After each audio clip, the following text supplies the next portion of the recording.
All right. Good evening, everybody. Welcome to another edition of the 13th Dimension, the 13th episode of the season.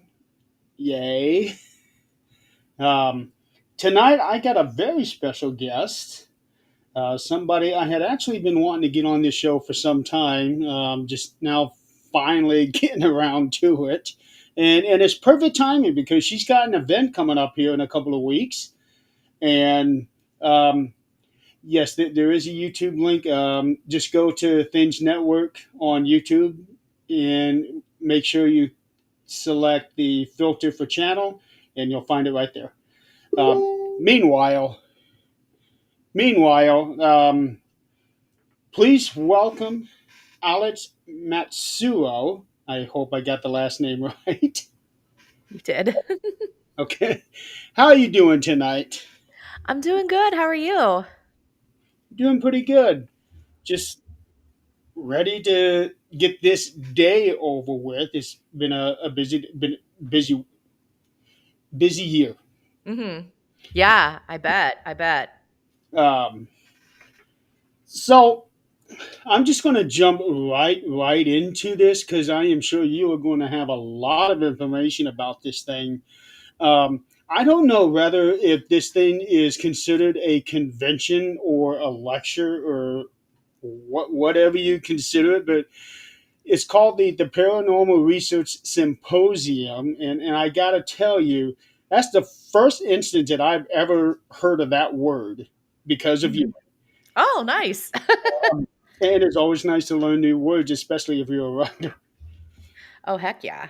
Yeah. So, what is the Paranormal Research Symposium? Yeah. So the Paranormal Research Symposium is a 1 day conference. I like to describe it as like a conference, not necessarily a convention, because we actually do something very different. We don't have vendor tables. It's three different rooms, and there's lectures happening pretty much all day. So people come in. So we actually do an application process. We actually do a very unique application process for an event like this. It's not necessarily unique in the academic world, but at least in the paranormal community. So far, from what my read is, unless it's like the Rhine Society for Psychical Research or ASEP, these more of these academic based parapsychology organizations, this is fairly unique. But we actually we do an application process for speakers where they have to submit something called an abstract for a presentation or workshop or panel. And what an abstract is, it's about a 200 to 300 word description of what their research is, what their area of study is, and what they would like to talk about. And part of like the abstract is you have to have sources, you have to have citations, and you have to write it in a certain way that is very academic based. And then I have a committee from my team and from other special guests from the outside who read the abstracts, and then we grade them. So we do like a rubric of like, is the title interesting? Is this well written? Is this something that people would be interested in, and is it a relevant topic for the field, and that sort of thing. And so we have a whole selection committee reading the abstracts, and then we make our selections from there. So it's very much an academic centric event, and that's what a symposium is. Really, it's a 1 day academic centric event. It's a day of lectures and workshops, and then after the event, we actually put out a journal. That's the other thing the speakers have to do. They have to write papers on their presentations, and then we compile them into a journal, and then we distribute the journal afterwards. I was a bit delayed with the 2024 journal because you've probably seen on my Facebook, I've been traveling a lot for work. But we just got out the 2024 symposium journal. So it's all I the actually papers. saw that Yeah. this morning. I think Hmm. I clicked on it. I was like, okay, so they do this after, and at first I thought this was something that you had done last year and was sharing it again to get people prepared for what's coming up in 2 weeks. Yeah, like I said, I was very delayed in getting like the journal out, and plus it was a new venture for me to actually edit an academic journal. So it was a learning curve for me because an academic journal is, you have to they we include the abstracts and their sources, and plus there's just editing in general, and then the formatting and everything. So it A was lot very different much from writing a book. it's very similar to writing a book, and in this case, I did a presentation last year, so I had a paper, but overall I was doing like the editing and making sure all the formats were consistent, and everything. But yeah, so I mean the timing is serendipitous too, because now it's like, oh, if you weren't able to attend last year's symposium, you can read the papers, or if you did attend last year's symposium and you want to revisit the presentations and the lectures you attended, or catch up on the other areas of programming you may have missed, because all of these things are happening simultaneously, then you can read the papers and learn more. So it's very much a learning type of event. We expect people to not necessarily debate, but to rate people. We want audience members to raise their hand, to share their thoughts on what the presentations were about, and just have that dialogue. And because we don't do the vendor table, it gives people a chance to really just focus on the learning. And we omitted vendor tables for intentionally because we want our speakers to go to each other's presentations, and we want people to go to as many sessions as possible, so that they're not excuse me, so that they're not just attending a bunch of like, or they're just hanging out in a vendor hall all day. So that is something that is unique to our event. Now, is last year the first time you've done this, or have you been doing this for a while? So last year was the first. So this is going to be our second this year. The first one actually was pretty well received by attendees and speakers. I mean, I've been on the planning committee for several conventions over the past decade, so I kind of took everything that I had learned from event planning and convention planning and put it all into the symposium. Um, so That's every year I'm learning very something new easy about to that. do. Hmm? That's very easy to do because I'm like you. I'm a part of a committee for another convention here in Indiana that I've been a part of for this will be our seventh year now. Nice. So it's a lot of fun. Um, what prompted this? That's a good question. So I've been in the circuit, paranormal circuit, convention circuit for a while. And it's nothing against these events that are currently going on where there's like a vendor hall and a lecture room. It's awesome. But I wanted a bit more opportunities to learn, and either A, I was stuck behind a table, like usually my own table, um, or it was sessions where it was like a celebrity coming on, sitting in a backwards chair and talking about it behind the scenes of a TV show, which there's value in that, but I was also like, I kind of need something a little bit more. And because I have been traveling to London so much because of work, um, London is where the Society for Psychical Research is located. And SPR, they do 1 day events at their office where it's a day of lectures and presentations, and then they end the day with a panel. And the very first one I went to, I actually attended by accident because I was in London for about 2 weeks, so I was actually able to stay through the weekend. And I just emailed SPR and I said, "Hey, I'm going to be in town. I know your business hours are Monday through Friday. I would love to stop by the library. I'm happy to give a donation. I would just really love to stop by." And they said, "Oh yeah, we're actually having an event that day, so come on over." So and I went, and they invited me to stay for the event they were having, and it was just really cool to be able to sit there and watch all of these presentations. And it was researchers from the University of Nottingham who were presenting on psi and children, like the relationship between like psi and children. I thought that was really cool. And they were taking breaks for tea and biscuits in between, and I'm like, this is amazing. I would love to attend something like this in the United States. And we did have the American Society for Psychical Research for a bit, but they haven't been active for years. um and it's like, and I know like other organizations like the Ryan and ASIP do online stuff, which is awesome, but I really, really loved that in-person experience. And I'm like, I think I would love to bring something like this to the States. And it started with a Facebook post. I was like, hey, what would happen if I rented a conference room for the day, ordered some pizza, and all these, and all these people that are doing research, why don't we just all come together in a room and just share each other's thoughts and research?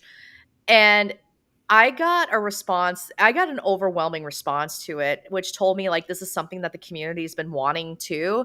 And then when we opened it up to abstract submissions, I thought we were only going to get enough for like a day, like a day's programming, but we ended up getting like 20, 30 submissions, and I'm like, Oh wow. we have something bigger here. And reading all of the abstracts, it just made me realize like how much the community overall is missing out when it comes to like insights and theories and methodologies. But these were written by people who, they haven't been on TV, they're not celebrities, they're researchers, but they're not getting enough to me they're not getting enough exposure. So then I'm like, okay, what can I do to expand this without going broke? Because you've run events. I mean, renting facilities is very expensive. So luckily, Ghostly Images of Gettysburg contacted me and they said, we would love to support you in this however we can. So we chose Gettysburg as the location. And Ghost City Tours in Gettysburg also contacted me and said, we would love to donate our space. And Ghostly Images also donated the orphanage space. So I'm like, okay, so I got my conference room, my hotel conference room, but then I have two more rooms. So we made the decision in order to try to fit as many speakers as possible, we did 3 rooms running simultaneously. Oh wow. Yeah. There was an event a few years ago. I want to say about 5 or 6 years ago, a couple of towns over from me, just a small little town, Warsaw, Indiana. They had an event, and what they did to raise money was that they applied at the city for a Oh. grant, and surprisingly, they got the grant, Oh, wow. and that Well, was how they was able to do the event. And the star of the show was Grant Wilson. Um, nice. Uh, but, Nice. but yeah, they had a very. I didn't go. I had to work that day, so I Mhm. wasn't able to. I would have loved to have gone because the location that they had it in is the old Costa jail, uh, Mhm. Oh, nice. which is. I don't know if you have heard of it, but it's pretty popular amongst us Hoosiers, and Nice. it's a nice place. I've investigated there myself once, seen some things, and so it was a nice location for them to be able to have an event like that. Um, That's so, really so cool. I find it kind of surprising that a city will actually give somebody a grant to have a paranormal event, convention, Yeah, otherwise. absolutely. Yeah, no, that's something to consider too. I was pleasantly surprised last year when we had people wanting to sponsor, like Lauren Hellickson sponsored, Gold Dust Publishing sponsored last year. I obviously sponsored. We didn't make any money last year, but any plans for any profits that were made, it was going to go back into my team, the Association of Paranormal Study. And this is Gouda, by the way, if he pokes his head in again. I've Um, been seeing them in the corner. yeah, he's just chilling out. Yeah. But yeah, so that's the plan because my team is very much like a research-based organization. We don't really go out and investigate. It's like, hey, how can we support you in your study of the paranormal or parapsychology? So that includes like access to ancestry.com, newspapers.com, and like helping pay for like insurance, if you do go on an investigation, you want to get insurance in case like you have to cancel, that kind of thing. So it's like, how can we support researchers and whatnot. So that was the initial plan for any profits would go back to my team, but last year we didn't make a profit, which is fine. um it was actually If you totally make okay. profit after the first event, then you're doing pretty freaking well.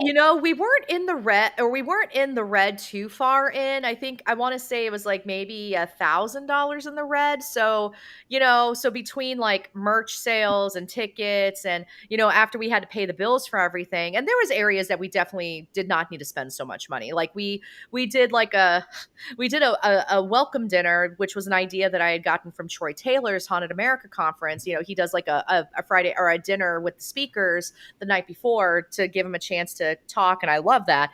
Last year we were like, oh, let's do it at a restaurant, and it was like buffet style, a little fancy.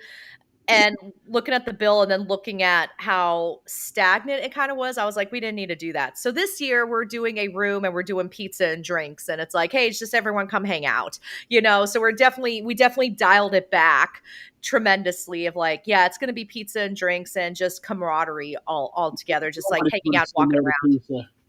I realized too. I'm like, these are investigators, these are researchers. They're going to be happy with pizza and soda. So, and they'll probably have more fun than sitting at a dinner table with like steak and potatoes and salad and you know. So we're like, let's just Yeah, dial it back. yeah, absolutely. And you also got to think pizza is probably the number one go-to food for investigators when they are investigating. Heck yeah! I mean, you got your fats, you got your carbs. You got your protein, you got all the macros I there. don't care about none of that. I just enjoy the taste of it. Right? Pizza's just delicious.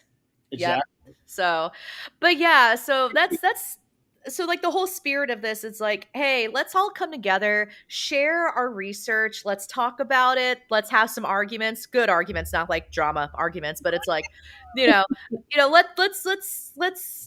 let's just come together as researchers and just, let's just chat and that's honestly what I love about the paranormal in this field is like we have so many brilliant people who are part of this community, and a lot of times they do get overshadowed because like I mentioned earlier, like they're not on TV or they don't have a big social media following.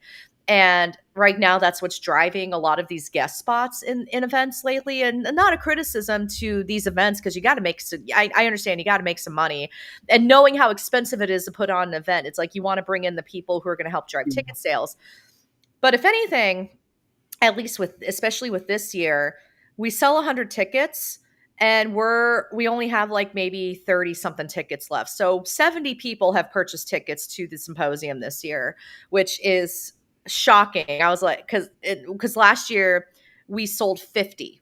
So we got more people coming this year, and it's going to be quite interesting to see like what it all is going to turn out. I mean, I actually ended up having to, because I just purchased all the merch for this year, and I was like, oh, I actually have to account for like possibly 100 people showing up. So I also set up a merch pop-up shop too, because I was like, oh, just in case I don't bring enough. But I just ordered all the merch and trying to keep all that in mind. And we had room block. The room block sold out. So I'm very surprised. So I'm very excited for this year. It's gonna be quite interesting. Now, last year it was in Gettysburg, and this year is in Gettysburg again.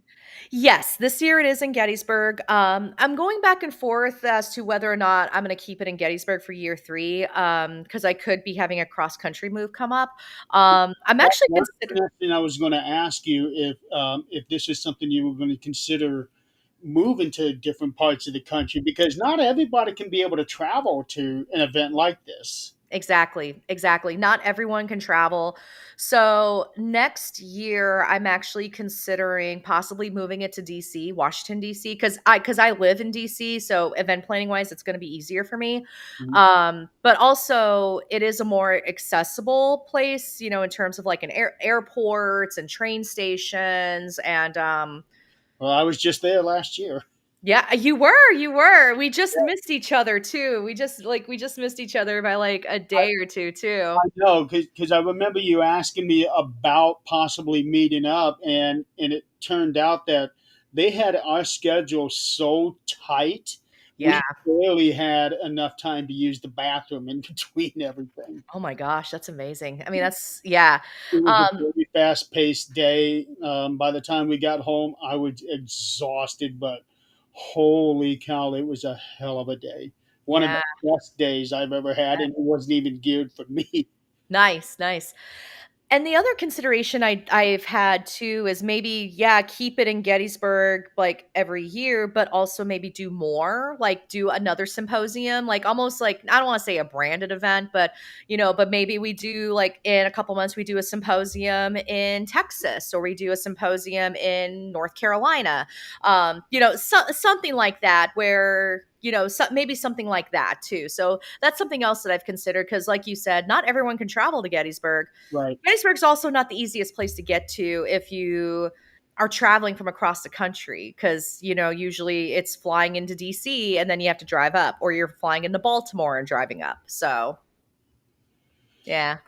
Yeah. Well, what I would love to go to Gettysburg, especially for the Gettysburg Bash that they have. But Yeah. I would never want to investigate with all them people because you cannot No. have a proper investigation with 1,000 people out there. Yeah, no, absolutely not. And that's another thing with our event too is we don't do investigations in the evening.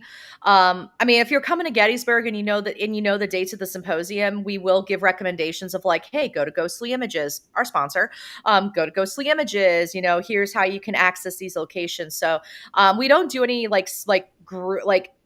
symposium sanctioned investigations because the other thing is everybody also has such different investigation styles, and yeah, and it's also a lot of people to manage. I feel like once you get beyond like 5 or 6 people, you start to you kind of start to, I don't want to say lose the integrity of the investigation, but then you really have to deal with environmental noise, and Well, it's also dealing that's with a lot of exactly what people. it is. Yeah. You, when you get so many people there, you get all that contamination. That's exactly what's happening. The investigation itself is losing the integrity. Yep. Yep. Yep. And just for anyone watching that's like concern, when we say integrity, we're not meaning like, oh, these people aren't ethical. It's just more of like the environmental Right. noise. There's contamination. You got people talking, and you have cars driving by, and you have different investigation styles, and you have, so it's just especially if you're, depending on how you're approaching the investigation, it's like it could be compromised when you have two. Yeah, Nick's, I see Nick's comment, way too much interference. Exactly, that's exactly it. Yeah, because I've done a couple of public investigations, and one of them was one of those things where just anybody can come up off the street if they decide Mhm. at the very last minute. There was a little girl. She was going around with one of them REM pods, Mhm. um, and me and Scott Smith, one of the guys on my team, we were doing an EVP session in the top floor room. That was like a servants room, Mhm.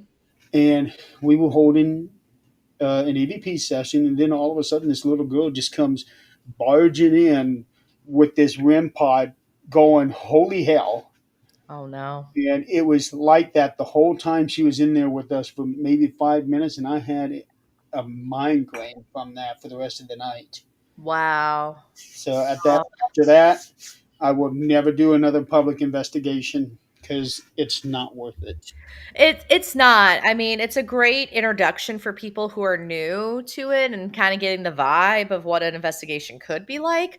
Yeah. But yeah, and I've gotten a bit burnt out on like the whole ghost hunting thing anyway. I don't know what's happened to me in the past couple years, but I've really become that person where if I go to a haunted location to investigate, I'm actually just kind of sitting my butt down for the evening in like one place and just kind of just taking in the environment. I'm not doing like the active like, oh, who's here with us tonight? I'm not really doing that anymore. I'm just kind of sitting back and just letting the space talk to me. But yeah, but with like, I don't know. I think I've just gotten a little burnt out on like the ghost hunting culture a bit. Yep. Um, yeah. That's how it's been for me too. I have done, I think, 8 investigations in the last 2 years. Oh yeah. Um, but other circumstances behind that we won't get into. But what I have been doing lately for the places that I have been going that I have been to before is I still take my bag of equipment with me, but Yeah. I went to I actually went with Nick to a jail a couple weeks ago. I barely even opened my bag. I went around the building. I didn't take any equipment with me. It was more of an exploration for me. Oh, I nice. know this jail. I know it so well. I know what's where, who's what, all of that. Mhm. But in the same token, I probably spent more time outside talking to the lady that runs the building because I enjoy her stories. But at the Yeah. same time, it was so hot in that building. Um, Yeah. I bet. yeah. Um, I bet. so I completely lost my train of thought here. The next question I was going to ask you. The applications you got. So you said last year you got what, about 25, 30 applicants? Yep. Yep. So the way that you are going about this, the way that you described it, it almost sounds um, like how high school students would apply for a college to get into. It's almost similar to that. Yeah. So it's very much a style of for like any type of academic conference. Actually, SPR is doing their annual submissions for their conference as well, and it's a very similar structure. It's, you're submitting an abstract. Yeah, so it's just like a one-page overview of what your presentation's about, whether or not it usually, if you can't summarize what your presentation is in like a page and like a couple sentences, and it's like you need to definitely reevaluate, your approach to it. And I'm actually considering applying for SPR's conference as well. It's like I'm like, can I get to the UK? Yes, probably. Um, you know, You could so say that you travel to England for work. I do. I'm like, and I have a lot of flyer miles with British Airways and Delta. So, Yeah, um, so who's to say you can't use your frequent flyer miles to get over there for a week and host an event there? Because I I'm friends with a good number of people in the around Europe, mhm. that I think would be great at doing this kind of event. Oh yeah, absolutely. And over there, they're used to it a bit more because it's more present there. Because yeah, they have the Ghost Club, they have SPR, they Mhm. have ASEP. So they actually are already many of them are actually hopefully already familiar with the structure. And I mean, I'm just going to be very honest. I'm not going to say that I'm the originator of the symposium or the format. I mean, that's 100% was I pulled that from the UK. I got that from SPR. So I will always like give credit for that. Well, all things considered, there's rarely ever anything anymore that's an original idea. Yeah, exactly. There was there have been some people who have said like some like especially as symposiums have started. I've noticed symposiums have started to pick up here in North America, which is amazing. I'm like, that's awesome. But I remembered like there was somebody, I forgot who it was like, oh, the a learning based symposium is like my idea, and I was like, no, actually, this is like a known thing. Like the symposiums have been happening for years. Um, and but also I'm also like, why do you want to gatekeep something like that? Why do you want to lay claim to it when one, we know that this is something the field needs. Like the field has spoken, they want more learning based events or academic We based get events. it. Like if people want to do their own, please go do them. Like do your own symposium. Like call it something different, call it a symposium. Please go out and do symposiums. So when I see symposiums popping up now, like in the past like year or two, I'm so excited for that. I'm like, yes, like it's gonna send the field in the right direction. So I'm always really excited when I see other symposiums pop up.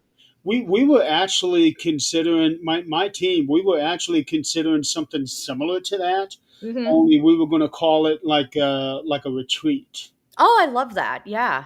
It was going to be in New Mexico. One person had actually found a location, but in the end, it didn't quite work out what we were hoping to do. So now we just kind of put it on the back burner and going to eventually revisit the idea.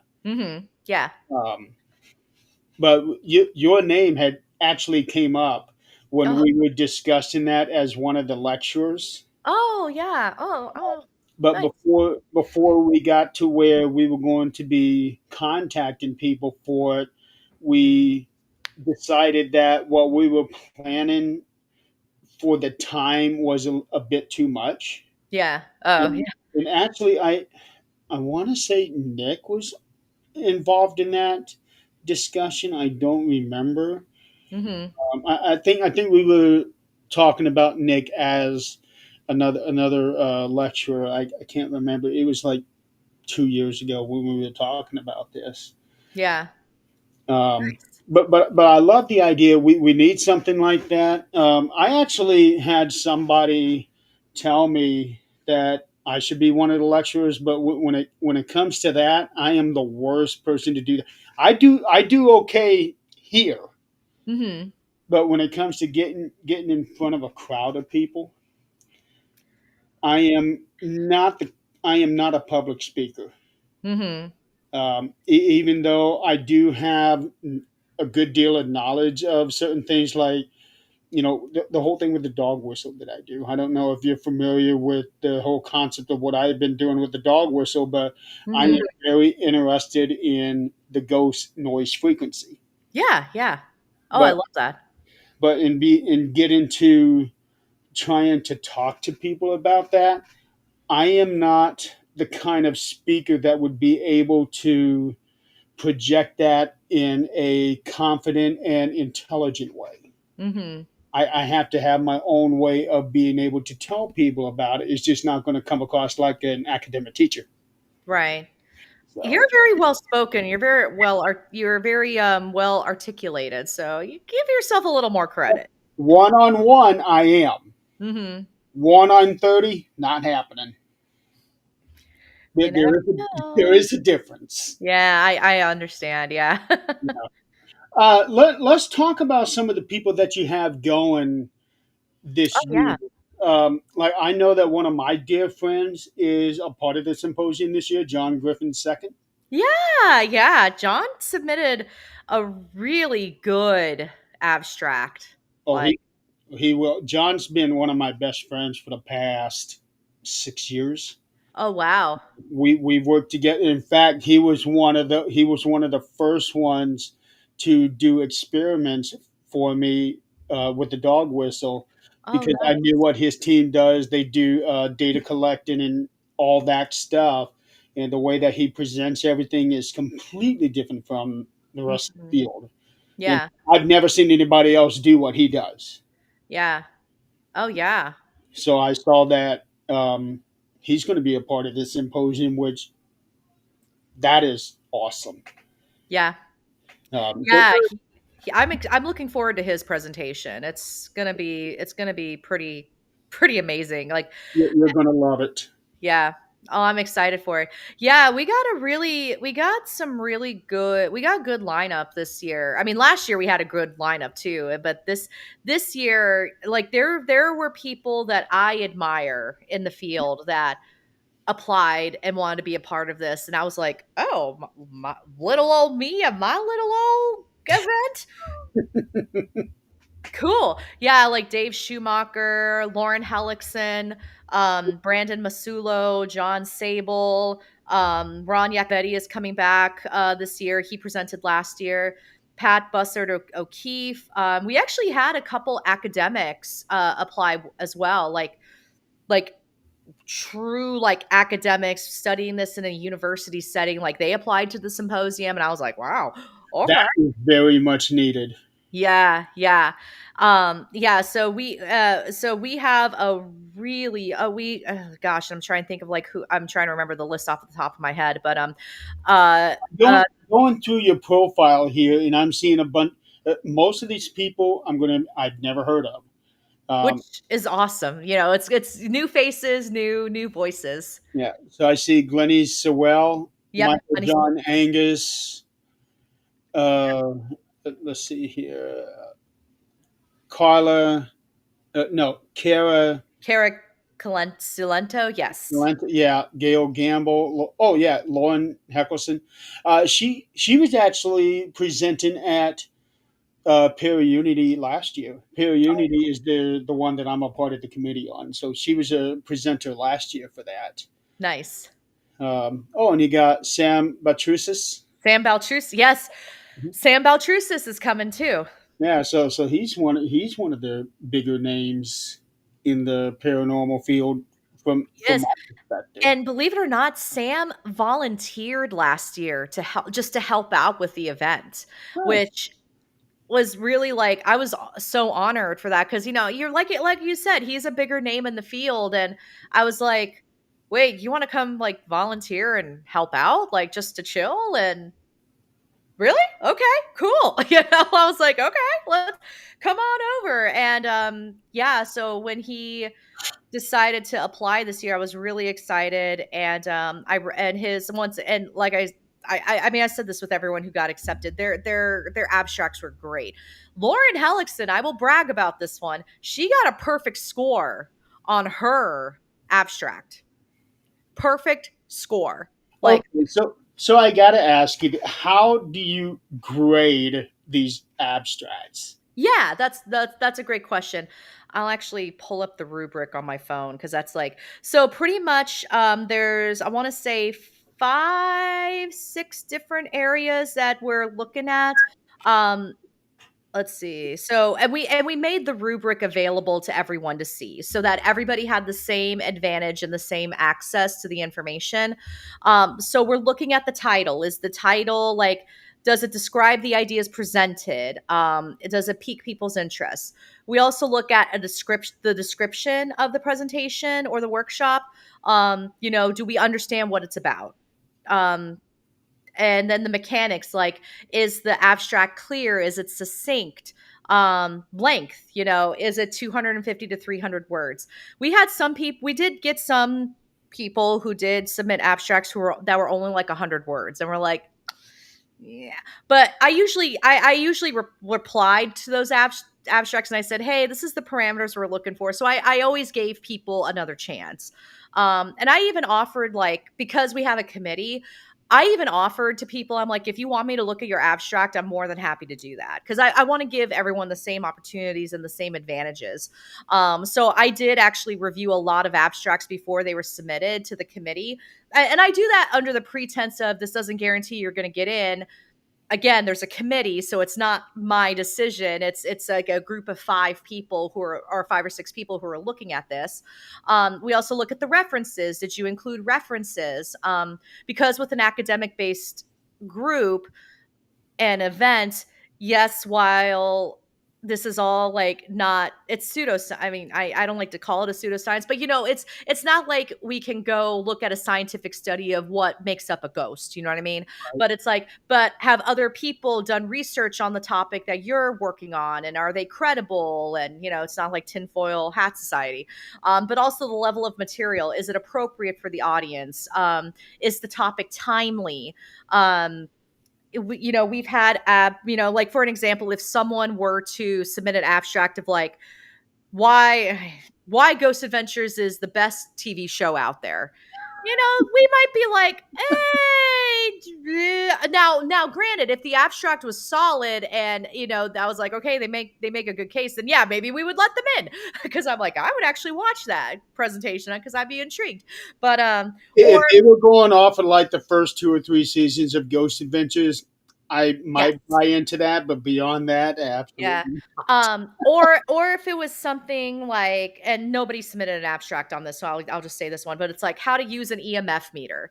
And that's not really quite what the event is about. It's now, if it's like, how using an EMF meter can enhance your investigations, or how I use an EMF meter to debunk a haunting, then it's like, okay, well, let's take a look at that. So, because there was a couple of abstracts where it's like, they kind of started with a very basic idea that wasn't necessarily, like, at least with the group, like, intriguing or new, but it's like, hey, tell me a little bit more what you did with that piece of equipment, or tell me more about, like, what you're thinking about with that, with your idea. And there was a couple of abstracts that I did help shape. It's like, hey, actually, you should go with this angle of, like, this is how you can think outside the box with, like, your research and your presentation. So it's very much like, not a behind the scenes of this TV show, or you know, like, Lauren Hellickson's presentation is all about the KSC method. So it's like a new method that she came up with investigating, or and in her research, and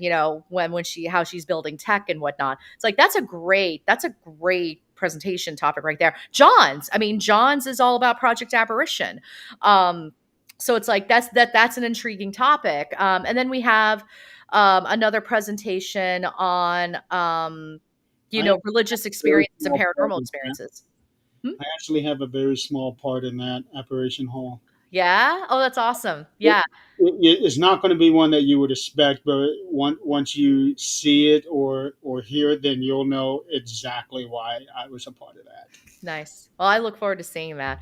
Um, but yeah, so that's really how we're looking at with like that's how we would grade an abstract. It's like, is it an interesting concept and idea? Is it actionable? Can people learn something from it? That's the big thing. It's like what because part of the abstract is what you want people to take away from your presentation. So yeah, So, out of all the ones that were submitted this year, how many actually got accepted?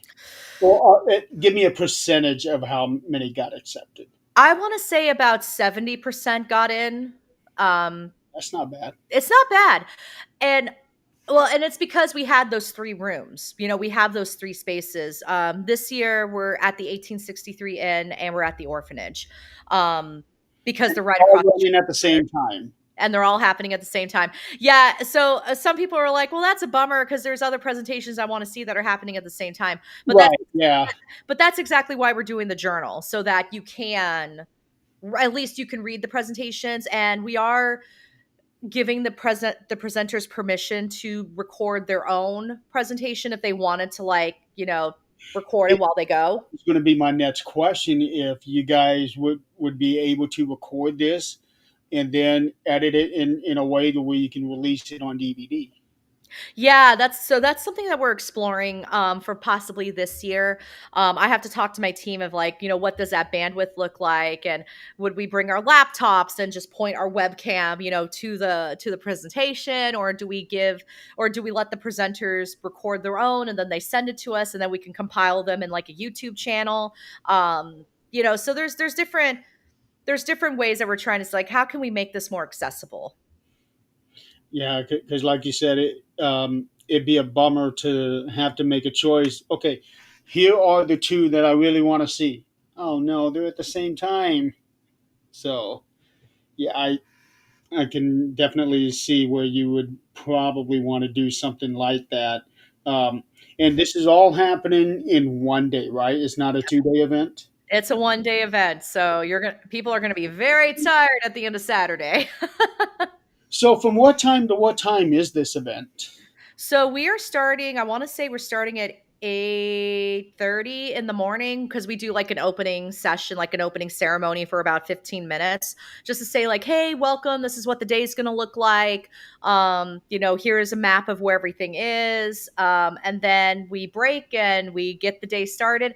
Now, we do have about 20-minute breaks in between each session, so people have plenty of time to walk across the street or walk to the next room, get something to eat. We also do a lunch break. So that people can go get food, and then we end the day at 5 o'clock. So it's an 8-hour day.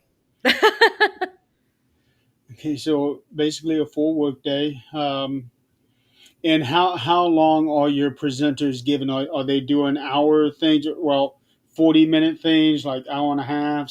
How That's a long? great question. I want to say because I've gone through, the reason why I don't have the answer off the top of my head is because I was going through like different scenarios of like, okay, which hypothetical schedule can we do? Actually, I have it up right now. We are doing so each session is 55 minutes. 50. So 55 minutes with 20-minute transition times. Hmm, okay. So plenty of time. So it's ideally it's plenty of time to do a presentation, take questions, and then if people want to chat with you after, they can do so. Okay, and each presenter gets one time block. Yep, yep. Okay, interesting. Yeah, yeah. I would love to.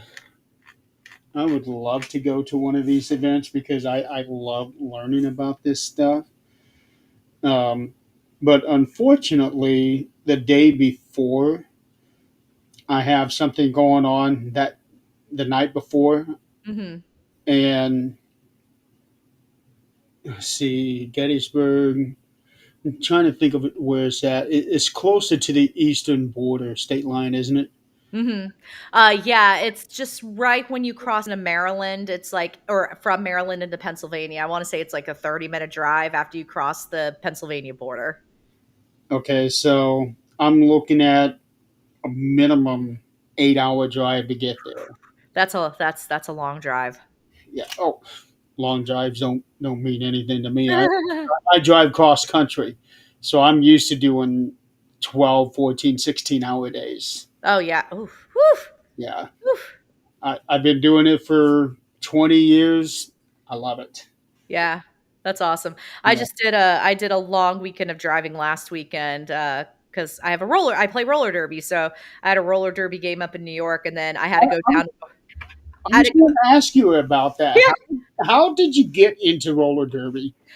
Oh my goodness. So, I started playing roller derby back in 2008, 2009, with a league in San Diego called the San Diego Derby Dolls. And I absolutely, well, what happened was I had a friend invite me to a game, and she's like, "I think you would really like the production and the showmanship of the game." And I was like, "Yeah, sure, why not?" And I went to a game, and I went, "Oh my gosh, this is the coolest thing I've ever seen in my life. This is the coolest thing ever." So I started doing boot camp with the San Diego Derby Dolls. I started skating with them, playing with them, and then moved to North Carolina and I took like a 10-year break from it. I missed it. I missed it tremendously. So after we moved to DC, my husband and I was like, I'm still young. I nothing hurts too bad yet when I bend my knees. Well, I was going to ask you if you've broken any bones yet. Not yet, not yet. Although I did get a pretty thick bruise on my leg from last week's game. But I was like, I would really like to start doing this again. And so I found a league in Northern Virginia, Nova Roller Derby. And yeah, I've been skating with them for about 2 years now. 2 years now. Wow. That's amazing. I would not have, with somebody with your background, I would not have expected that to be one of the things that you do. Oh my gosh. Yeah. I mean, I was looking for something that had a lot of exercise, but something that was also fun to do. Although I say that now, but then I started powerlifting this year. So and I found out I love powerlifting. So it was one of those like, okay, I guess I am a gym person. um, so You yeah. don't know until you start doing it. Well, exactly. And actually what's funny is I started going to the gym because of roller derby cuz I'm like, I'm in my late 30s and a lot of my teammates are in their 20s and early 30s and I was like, I should probably start doing some other exercise just to keep my I didn't want to play to get fit. I wanted to get fit to play. And I'm like, I should probably start like working out a little bit more and strengthening my legs and my back and just so that things are, I'm taking care of myself and back in September, my trainer started having me like deadlifting, and I realized like I really liked deadlifting. And then in January, he started adding benching and squatting, which is all the powerlifting events. And I was like, I really like lifting and pushing heavy things. Like, I really like it. Like, it was just the weirdest thing. It wasn't on my bingo card of life. I never thought I would be like that person. And and about a month and a half ago, he was like, "Hey, have you ever considered competing?" And I'm like, "I won't know until I try it." Well, with doing the deadlifting and all of that stuff, and I would imagine that roller derby does too, but that is a lot of wear and tear on your calves and your quads. It is. It actually is. Well, and the funny thing is, I used to be a figure skater. Like when I was a kid, I figure skated like competitively. Like went to Lake Placid to train. Like I was like Olympic dreams, that type of thing. And I did that until I was about 14. And then I also was a dancer. I was a cheerleader, like competitive cheerleading. So I was doing like, stunts and everything. So I've always had really strong legs. So it just seemed to fit really well. And that's actually why I'm able to deadlift and squat as well as I can. because even my friends who are because I dated a power lifter very briefly, um and I have a couple friends who power lift, and I showed them my videos, and they're like, "You have really good form. Like you're kind of a natural at this." So I'm like, "Oh, okay." So, um, There you yeah, go. there you go, there you go. They would know. Well, yeah, and I even told like my ex, I was like, "Hey," because we, he and I we're still friends. We parted very amicably, and so we still talk. And I would send him videos, and I'm like, "Be honest with me, please don't BS me. What do you think?" And he was like, "You're really good at this." And I'm like, "Really?" I'm like, "I'm not lifting that heavy," but he's like, "But your form, people would kill to have your form." And I'm like, "Oh, okay." So That's one thing that I've heard more than anything else. No matter what it is, that the form is the most important thing. It's not how fast you're doing it or how heavy yeah, the stuff that you're lifting. It's the form that's the yep. most important thing. Because if you lose the form, then you're not really doing anything. Exactly. Yeah, and that's something because the big thing now that my trainer and I are going down this road to competing is really making sure that my form is there. And one of the things that he likes to do, I hate it, but it's good for me, is he will have me like with deadlifting, he had me do 5 sets of 20 deadlifts at a lighter weight, but to really fix my form and get the form like drilled into my head. By the time I was hitting 80 reps, I was like, I hate this. Uh, I hate this. But it really cleaned up my form. So Now, and it built the endurance. when you say lighter weight, how much are you talking about? Uh 135, 135 pounds. It's a That's a good amount. I'm right now my PR, my personal record deadlifting wise is about 225. Shit. I know. I joke with, and I can rack pull about 275. And I now joke with my husband that I can now lift him into the trunk if I ever needed to. Now, speaking of your husband, how is he doing? He's doing much better. He's doing much better. For people who don't know, he had fairly massive surgery on July 1st. Um, he's doing much better now. Thank you for asking. He's actually going to be going back to work in about a week or two, so we'll see how that goes. And that first day is going to be the hardest. Oh yeah, it's gonna be interesting. I think he might be ready to go back to work though, because he's been home all day. I mean, and I took a week off for his surgery, but I went back to work, and I only live 5 minutes away from my office, so I could Oh, do half days. Oh yeah, no, I did that on purpose because people probably heard by now a couple times. I live in the DC area. mhm. What is DC best known for? Besides, politics is traffic. And I was like, and toll roads. And I'm like, I really don't want to do like a 30, 45 minute commute every day. So, and plus with the money I would save between gas and toll roads, because tolls can be very expensive depending what time of day that you're traveling. I was like, it evens out rent wise because it is a more expensive place to live in, but I'm like, it evens out. Well, when I was there last year, I didn't have to drive through it. We took one of those tour buses. Oh, nice. Oh, yeah. And holy cow, I thought our driver was going to be running into people or people running into him. He was cutting people off left and right, but he kind of had to. Yeah, Uh, you have to. yeah, because there were four tour buses. Okay. And everybody honking horns. Yeah, that I was so glad to not have to be the one behind the wheel. Yeah. DC driving is a whole other like level of driving. Usually my husband grew up in like, the South, the country.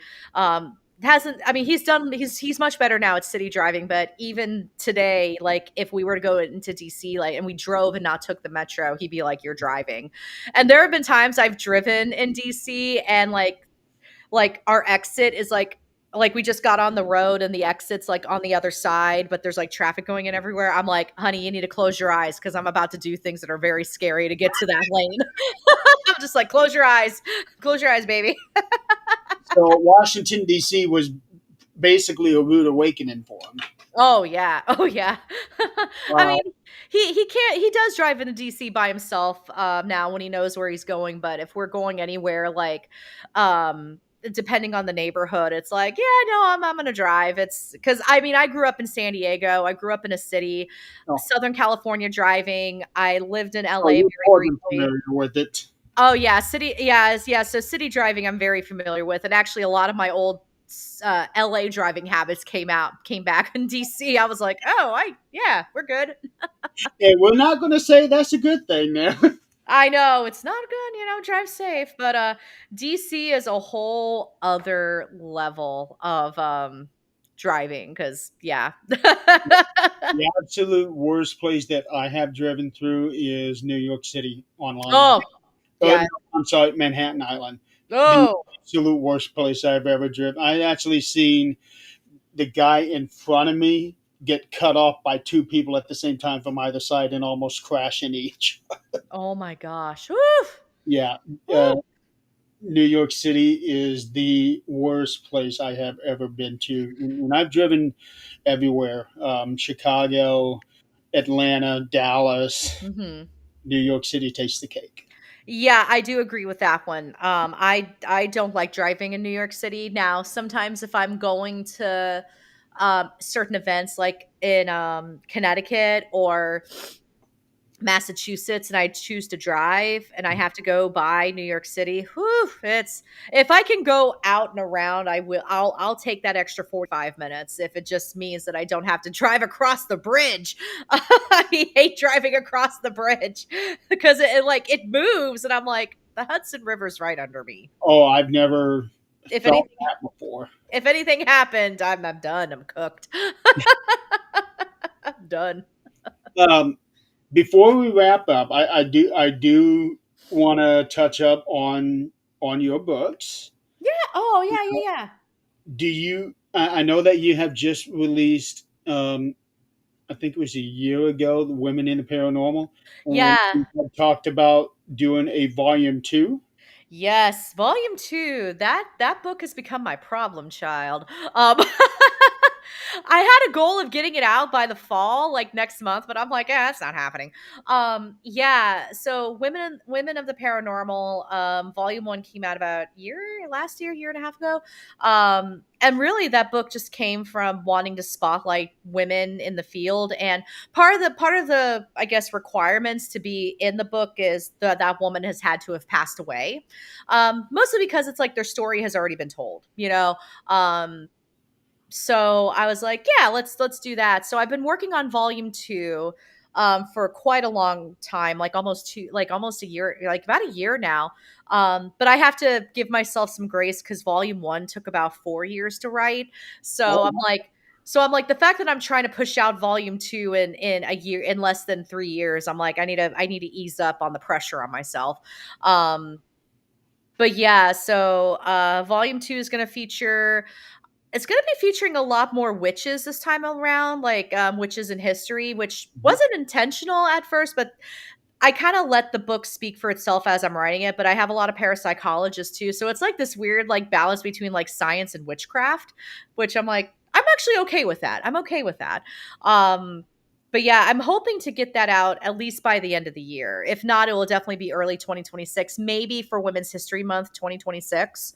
I'm actually possibly thinking about that That instead. would actually be a more appropriate time for that to come out. Yeah, and also it gives me another August, September, October, November, December, January, February, March. It gives me another 7 months to clean up the book.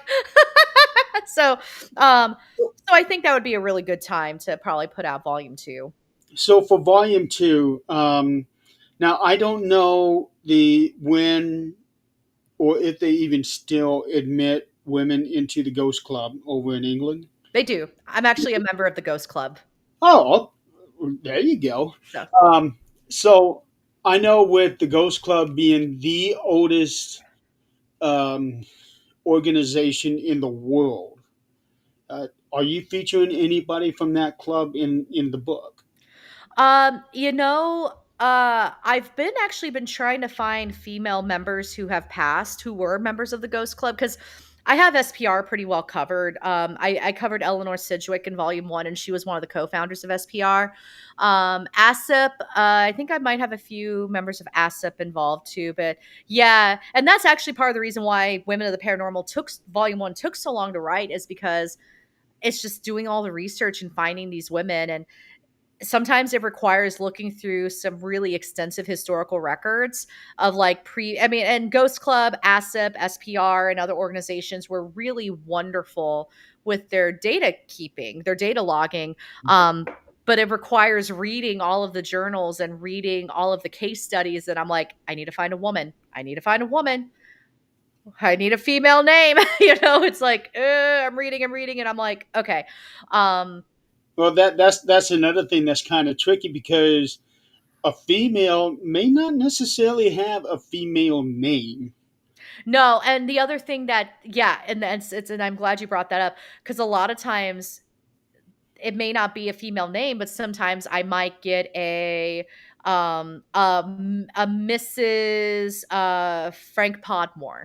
I might get that, and I'm like, okay, Well, Mrs. I Let's meant like somebody who goes by the name of Sam or even Alex. yeah. Oh yeah, yeah, and that makes it tricky too. So and sometimes it requires me to do some more work of like, okay, well, let's see where this brings me. So yeah, like Sam, Alex is another one. There's a lot of women even back in the Victorian times, especially who may have gone by gender neutral names. So yeah. Adrian Clayton here said she's one of the folks on my. She's actually one of my Thursday night Supernatural Talk hosts. Oh, nice. Yeah, She Adrian's awesome. also runs the Colorado chapter of things. She wants to see a connection between the science and the witchcraft. So Adrian, when her second Women of the Paranormal book comes out, I think that's going to be the one that you're going to want to see, get, and read. Yeah. Oh yeah, absolutely. Yeah, there's a lot of people excited for volume two, so I'm like, all right, I gotta do it because I already have a book cover. I have a book cover, like it's all there, like everything's there. I just gotta finish writing it and edit and get it to my editor too. So Yeah, good well, times. at least you got an editor. I'm still trying to find an agent. That's the hardest thing in the world. That's partially why I self-publish these days because the mechanics behind like the publishing industry, because I've been traditionally published a couple times. The mechanics and the politics of traditional publishing is just very, yeah, it's exhausting. It is a okay. I'm going to circle back to the symposium, and then we'll wrap up. So for symposium number 3, assuming that it is going to be in Gettysburg next year, Mhm. when do you anticipate on opening up applications for next year? More than likely, we're looking at November. Okay. We want to. I would like to open it up in November before Thanksgiving, and submissions would be due around March. So it gives people about 4 months to write something, and yeah. Yeah, it shouldn't take 4 months to write 300 words. It shouldn't, but some people do like want to do research and that takes time too, which I can appreciate, but yeah.